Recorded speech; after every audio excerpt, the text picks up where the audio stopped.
मेरी ओर से भारत के समस्त लोगों को सादर जय भीम। वर्तमान समय में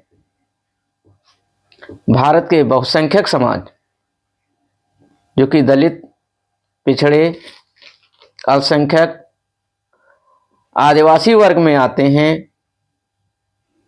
उनके ऊपर निरंतर जुल्म, अन्याय, शोषण, अत्याचार, व्यभिचार बढ़ रहे हैं। इसका सबसे बड़ा कारण है कि लोग जो मनवाद के पोषक हैं वह भारत की इन मूल निवासी जातियों का उत्थान नहीं चाहते हैं और उनके विकास के द्वार बंद करने के लिए तत्पर हैं। जबकि अंबेडकरवाद जो है उसके अंतर्गत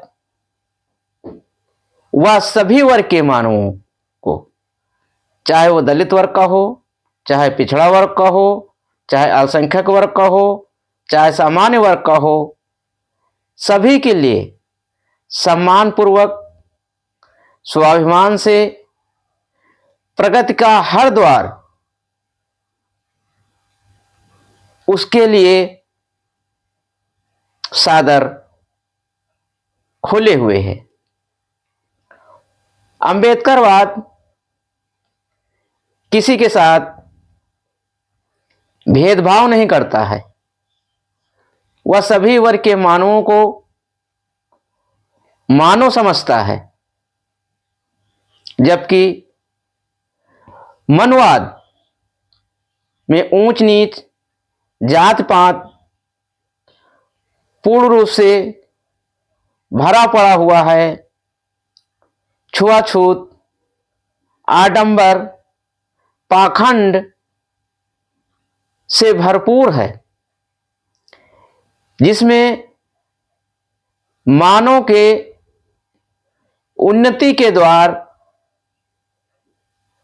बंद हैं और जो भारत की मूल निवासी जातियां हैं, चाहे वो दलित वर्ग का हो, चाहे पिछड़ा वर्ग का हो, चाहे आदिवासी वर्ग का हो, चाहे अल्पसंख्यक वर्ग का हो, वो उसके द्वार को, जो प्रगति का द्वार है जिससे मानव का उत्थान हो सकता है और समाज में बराबरी का हक वो पा सकता है, उसके द्वार को हमेशा हमेशा के लिए बंद कर देना चाहता है। अंबेडकरवाद अब भारत में आ चुका है, या कहिए कि अंबेडकर युग आ चुका है। भारत की दलित, पिछड़ी, आदिवासी, अल्पसंख्यक वर्ग के लोगों को ये समझना चाहिए कि उनकी उन्नति के द्वार भारत के संविधान से ही संभव हैं और वो भी अंबेडकरवाद से संभव है। अंबेडकर युग से ही संभव है। मनवाद से मानव गुलामी का शिकार होता है। जैसा कि संविधान निर्माता बोधिसत्व बाबा साहब डॉक्टर भीमराव अंबेडकर साहब ने बताया कि प्राचीन काल में भारत के विभिन्न जगहों पर लोग कबीले के रूप में रहते थे, जिनका एक मुखिया होता था और उस मुखिया का चुनाव लोकतांत्रिक व्यवस्था से होता था और वह मुखिया क्षेत्र का ही होता था। यह जरूरी नहीं था कि जो दोबारा मुखिया चुना जाए उसी परिवार का व्यक्ति हो। कबीले का मुखिया बराबर बदलता रहता था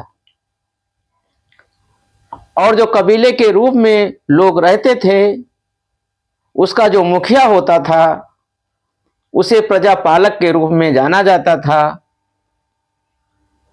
और इन कबीलों में आपस में वैवाहिक संबंध स्थापित होते थे, जिससे कि एक यह बहुत मजबूत संगठन था। अर्थात इन वर्गों में जात पात की व्यवस्था नहीं थी, ऊंच नीच की व्यवस्था नहीं थी, सादर सम्मान पूर्वक एक समान लोग रहते थे। वही व्यवस्था परम पूज्य बोधसत्व बाबा साहब डॉक्टर भीमराव अंबेडकर साहब